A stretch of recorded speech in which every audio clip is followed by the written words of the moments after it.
وحده لا شريك له ونشهد أن سيدنا ومولانا محمدا عبده ورسوله صلى الله تعالى عليه وعلى آله وصحبه وبارك وسلم تسليما كثيرا كثيرا اللهم سيدنا نبينا محمد صلی اللہ علیہ وسلم بما هو السلام علیکم دوستو، چینل کو لائک کریں، شیئر کریں، سبسکرائب کریں اور گروپوں میں جو شیئر کریں صدقہ جاریہ سمجھ کر۔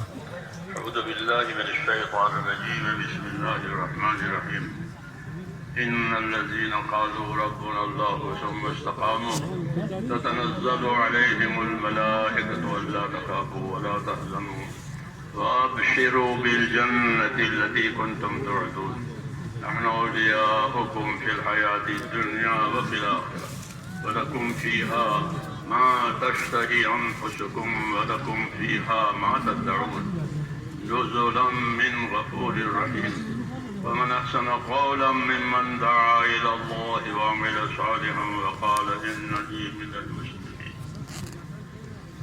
صدق الله العظيم۔ میرے بزرگوں اور پیارے بھائیوں، دین کی باتیں دین کے کاموں کے لیے ہوتی ہے، فائدے کی باتیں، تجارت کی باتیں تجارت کے کاموں کے لیے، ایسے ہی دین کی باتیں کہ دین کی باتیں ہوگی دین کے کاموں کے لیے۔ اس لیے بات بھی ذات مقصود نہیں ہوتی، بلکہ مقصود اس سے کچھ اور ہوتا ہے کہ بات کے ذریعے سے توجہ دلانی ہوتی ہے، رہبری کرنی ہوتی ہے، ذمہ داری کی فکر یا طریقہ کار بتانا مقصود ہوتا ہے۔ یہ ہوتے ہیں بات کرنے کا مقصد، اس لیے ہماری بھی بات کرنے کا یہی مقصد ہے۔ تبلیغ اس کو آنا تو ہے پہنچانا، عربی زبان کا لفظ ہے تبلیغ، کہ پہنچاؤ، پہنچا دینا۔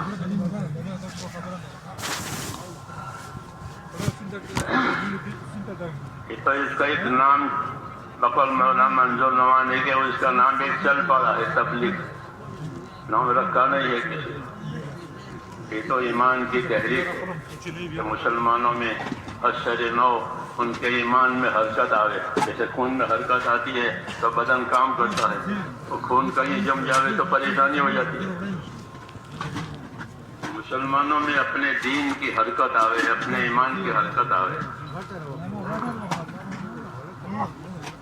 وجہ یہ ہے کہ اللہ نے ہماری زندگیوں کا رخ آخرت کی طرف بنایا، دنیا کی طرف نہیں بنایا، بلکہ زندگیوں کا رخ اللہ نے آخرت کی طرف بنایا کہ روز روز ہر آدمی جائے خدا کو مانتا ہو کہ نہ مانتا ہو، لیکن روز روز اس کی رفتار جو ہے وہ آخرت کی طرف ہے، اپنے ٹھکانے پر جا رہا ہے، پھر وہاں سے واپس نہیں آئے گا۔ یہ ترتیب رکھی ہے اللہ نے دنیا میں پیدا کرنے کے بعد، پھر رفتار آخرت کی طرف ہے۔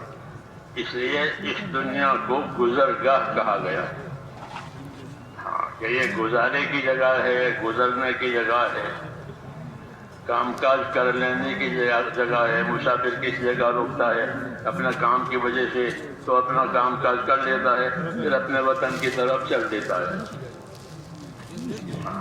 وہاں نہیں رہتا، وہ اس کی جگہ ہی نہیں ہے، وہاں کیسے رہے گا؟ وہ تو اپنے کام کے لیے آیا تھا، جب کام پورا ہو جائے گا تو چل پڑے گا اپنے اصلی جگہ پر۔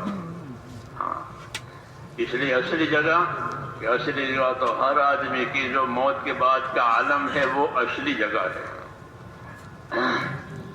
اور ان اصلی جگہ کو سنوارنا ہے، کیونکہ وہاں ہمیشہ رہنا ہے، واپس نہیں آنا ہے۔ اس لیے آخرت کو سنوارنا ہے۔ ہم کو رسول صلی اللہ علیہ وسلم نے آخرت سنوارنے کی رہبری کی۔ کیسے رہبری کی ہے؟ ایک تو دعائیں مانگی ہے آپ نے، ان دعاؤں میں رہبری ہے۔ نبی اپنی دعا میں بھی نبی ہوتا ہے، نبی اپنی دعوت میں بھی نبی ہوتا ہے۔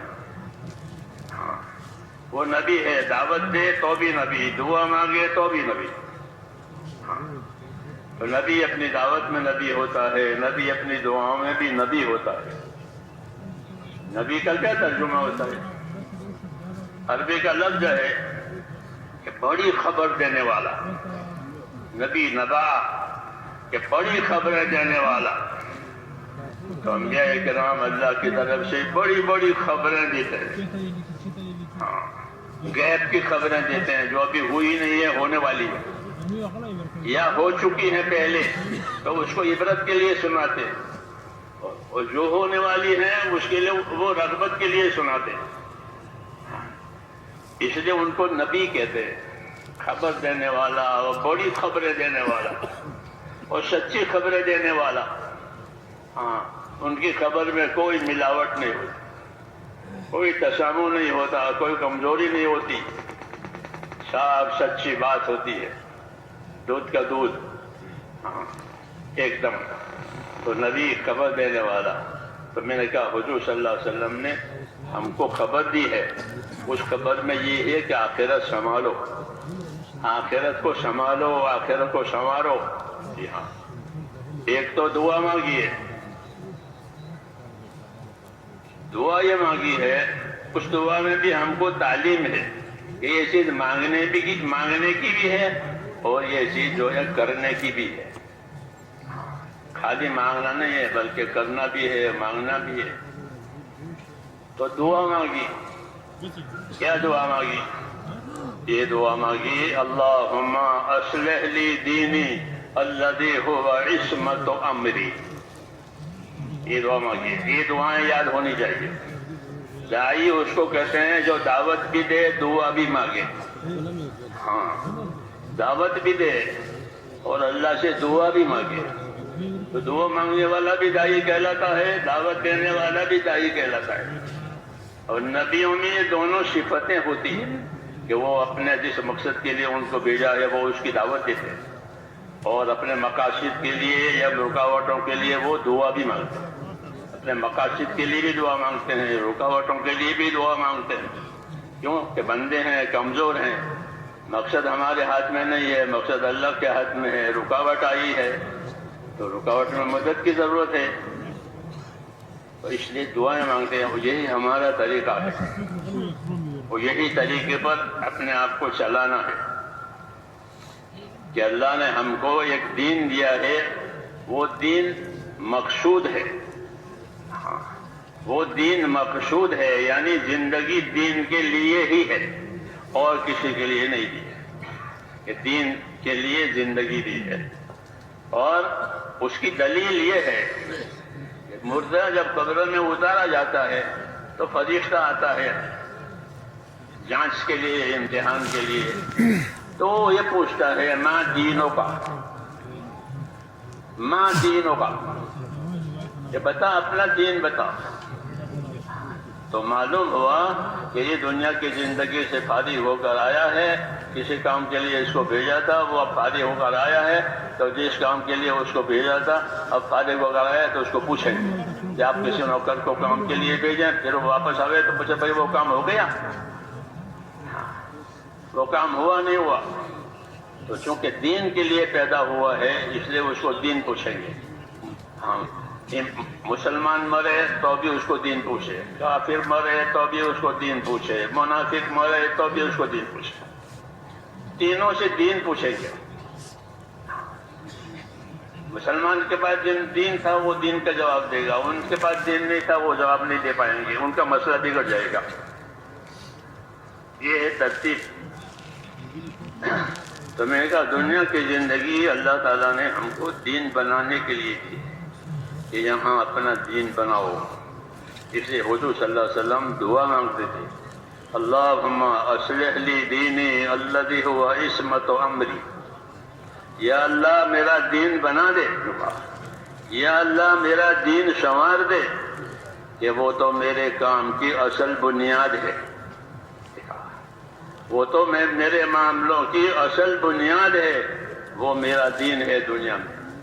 تو کہا ہاں، یہ دعا رہبری کے لیے بھی ہے اور حاجت روائی کے لیے بھی ہے۔ دعاؤں میں عام طور پر حاجت کا دھیان ہوتا ہے، وہ ٹھیک ہے کہ دعا حاجت کے لیے ہوتی ہے، اس سے کوئی انکار نہیں ہے، لیکن جس طرح حاجت کے لیے ہوتی ہے دعائیں، نبیوں کی دعائیں حاجت کے لیے بھی ہوتی ہے، رہبری کے لیے بھی ہوتی ہے، کہ یہ چیز اتنی اہم ہے اس لیے اس کو مانگا جا رہا ہے، اس میں مدد طلب کی جا رہی ہے، اس میں آسانی مانگی جا رہی ہے، وغیرہ وغیرہ. تو دعا مانگ رہے ہیں کہ اللہم اصلح لی دینی الذی هو عصمت امری، یا اللہ میرا دین سنوار دے، میرا دین سنوار دے، کہ وہ تو میرے معاملے کی اصل بنیاد ہے، کہ میرا وجود ہی یہاں دین کے لیے ہے. جب پیدا ہوا تھا اذان کہی تھی، اور جب مرنے لگا تو کلمہ یاد دلایا تھا کہ اپنے مرنے والے کو کلمہ یاد دلاؤ حدیثوں میں. تو جب پیدا ہوا تو اذان دی تھی، پر مرنے لگا تو کلمہ، تو دونوں دائیں بائیں دونوں ایک ہی چیز ہے. یہ علامت ہے کہ اس کو اسے خاص کام کے لیے یعنی دین کے لیے پیدا کیا تھا. تو وجود ہمارا میرے دوستوں اس دنیا میں یہ دین کے لیے ہے.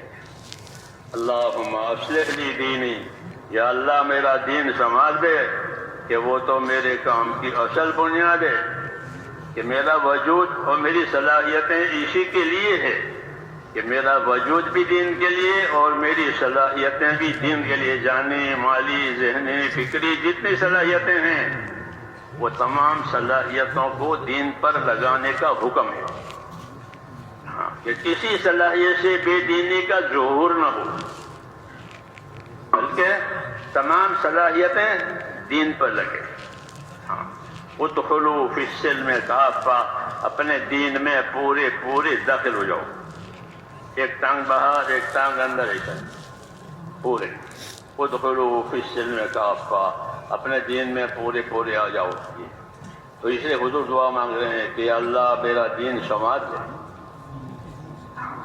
کہ وہ تو میری اصل بنیاد ہے. دین کے سنوارنے کا کیا مطلب ہے؟ دین کے سنوارنے کا ایک مطلب یہ ہے کہ دین کے بارے میں جو یقین ہونا چاہیے وہ یقین اندر پیدا ہو جاتا ہے، کہ بغیر دین کے کوئی بھی کامیاب نہیں ہوگا. یہ پکی بات ہے، یہ پکی بات ہے کہ بغیر دین کے کوئی طبقہ انسانوں کا کامیاب نہیں ہوگا، نہ تاجروں کا، نہ مزدوروں کا، نہ حاکموں کا، کوئی بھی. یہ اپنی جگہ رہے طبقے، لیکن ان سب کی کامیابی کا مدار اللہ نے ان کے